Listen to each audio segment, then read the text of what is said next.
तो मैंने आपको ये बात याद क्यों करवाई? क्योंकि जो हम कहते हैं वो हम करते हैं। हम यहां आकर झूठे वायदे नहीं करेंगे। हमने 4 चीजें आपसे कही हैं, वो 4 चीजें हम पूरी करके दिखा देंगे।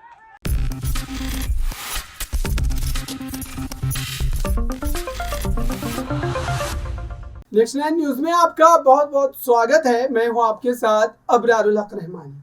क्या राहुल गांधी कांग्रेस पार्टी को फिर से एक बार मुख्य धारा में जोड़ पाएंगे? क्या केंद्र की सत्ता में कांग्रेस पार्टी फिर से वापसी कर पाएगी? क्योंकि इस समय लगातार कांग्रेस पार्टी को, अगर बीते विधानसभा चुनाव की बात करें, हालिया दिनों में जो कई राज्यों में चुनाव हुए हैं, मात्र एक अगर हिमाचल प्रदेश को छोड़ दे तो बाकी राज्यों में कांग्रेस पार्टी की जो स्थिति रही है वो कई तरीके से सवालिया निशान के दायरे में रही है। और इस वजह से अब ये कहा जा रहा है क्या कांग्रेस पार्टी राष्ट्रीय अध्यक्ष पद के रूप में जो चेहरे के तौर पर एक बड़ा बदलाव किया, उसके बावजूद भी कांग्रेस पार्टी को कोई सियासी तौर पर फायदा नहीं मिला। और अब क्या 2024 के मद्देनजर फिर से एक बार जो है परिवर्तन किया जा सकता है और क्या राहुल गांधी को जिम्मेदारी सौंपी जा सकती है? लेकिन इस बीच राहुल गांधी क्या कह रहे हैं वो आप एक बार जरूर सुनिए। रणदीप सुरजेवाला जी, ईश्वर खंड्रे जी, हमारे कैंडिडेट्स रहीम खान जी, विजय सिंह जी, अशोक कैनी जी, भीम सिंह शिंदे जी, ईश्वर खांडरे जी, स्टेज पे कांग्रेस पार्टी के वरिष्ठ नेता, हमारे प्यारे कार्यकर्ता, भाइयों और बहनों, आप सबका यहाँ बहुत बहुत स्वागत। आप इतनी गर्मी में यहाँ आए, हमारी बात सुनने आए, इसके लिए आप सबको दिल से बहुत बहुत धन्यवाद। इधर बसवना जी की धरती उनकी कर्मभूमि है, और अगर पहली बार हिंदुस्तान में लोकतंत्र की किसी ने बात की, लोकतंत्र का रास्ता किसी ने दिखाया, तो वो बसवना जी थे। दुख की बात है कि आज पूरे हिंदुस्तान में आरएसएस और बीजेपी के लोग लोकतंत्र पर आक्रमण कर रहे हैं। जो बसवना जी की सोच थी कि सबकी भागीदारी होनी चाहिए, सबको जगह मिलनी चाहिए और सबको एक साथ मिलकर आगे चलना चाहिए, उस सोच पर बीजेपी और आरएसएस आक्रमण कर रहे हैं। हिंदुस्तान में नफरत फैला रहे हैं, हिंसा फैला रहे हैं, और जो सबसे गरीब कमजोर लोग हैं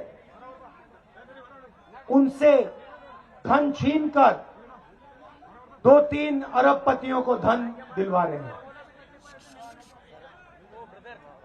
आप कर्नाटका में बीजेपी को अच्छी तरह पहचानते हो,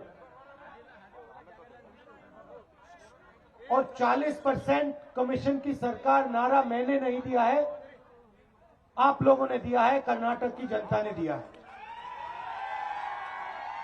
मगर बीजेपी पर बोलने से पहले मैं आज कांग्रेस पार्टी से शुरू करना चाहता हूं। चुनाव जीतने के बाद कांग्रेस पार्टी की सरकार कर्नाटक में क्या करने जा रही है, यह मैं आपको बताना चाहता हूं। सही है ना? तो जब छत्तीसगढ़ में, मध्य प्रदेश, राजस्थान, हिमाचल, बाकी प्रदेशों में चुनाव हुआ, तो कांग्रेस पार्टी के नेता मेरे पास आए और उन्होंने मुझसे पूछा कि क्या करना चाहिए। तो मैंने उनसे कहा, देखिए, आप जो भी बड़े वायदे करोगे, सबसे पहले आपको झूठे वायदे नहीं करने चाहिए। जैसे नरेंद्र मोदी जी ने 15 लाख रुपए का वायदा किया था, वो बैंक अकाउंट में 15 लाख रुपए वाला मिला आपको? काले धन के खिलाफ लड़ाई की बात की थी, नोटबंदी, तो मैंने कहा वैसे झूठे वायदे कांग्रेस पार्टी को कभी नहीं करने चाहिए। और दूसरी बात मैंने कही कि जो भी आप वायदे करोगे उनको सरकार बनते ही जल्दी से जल्दी पूरे कर देने चाहिए। मतलब वायदे में 2-3 साल 4 साल नहीं लगने चाहिए। सरकार के पहले कुछ ही दिनों में वायदा पूरा कर देना चाहिए। तो मैं आज आपको 4 वायदों के बारे में बताना चाहता हूं। और ये जो हमारे वायदे हैं इनमें 6-7 महीने नहीं लगेंगे। ये कैबिनेट, जब यहां कैबिनेट बैठेगी, कांग्रेस पार्टी की कैबिनेट जब चुनाव के बाद बैठेगी, पहले दिन ये 4 निर्णय हम ले लेंगे। कोई डिले नहीं होने वाला है। और ये जो वायदे हैं ये अरबपतियों के लिए वायदे नहीं। जैसे नरेंद्र मोदी जी ने अदानी जी से वायदे किए, एयरपोर्ट देने के वायदे, पोर्ट्स देने के वायदे, ये वायदे अरबपतियों के वायदे नहीं है। ये वायदे कर्नाटक के आम जनता के लिए, किसानों के लिए, गरीबों के लिए है। तो पहला वायदा गृह लक्ष्मी,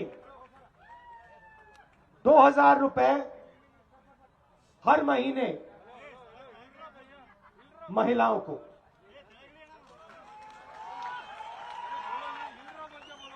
दूसरा वायदा गृह ज्योति, 200 यूनिट मुफ्त में बिजली।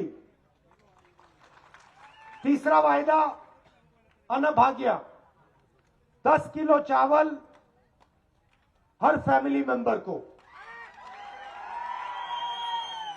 आखिरी वायदा युवा निधि, 2 साल के लिए 3000 रुपए हर महीने ग्रेजुएट्स को और 1500 रुपए महीने डिप्लोमा होल्डर्स को। और ये जो 4 वायदे हैं, जो भी कर्नाटका का चीफ मिनिस्टर बनेगा वो पहले दिन इन वायदों को कानून में बदल देगा। अब देखिए, मोदी जी ने आपसे झूठे वायदे किए, हम झूठे वायदे नहीं करते हैं। मैं आप ही की बात बताता हूं। कुछ साल पहले आप बीजेपी के पास गए, उस समय वाजपेयी जी थे, अडवाणी जी से आप उनके पास गए और आपने उनसे 371J मांगा था। याद है आपको? याद है? बीजेपी ने आपको 371J दिया? किसने दिया? बीजेपी ने कहा यह काम किया ही नहीं जा सकता है।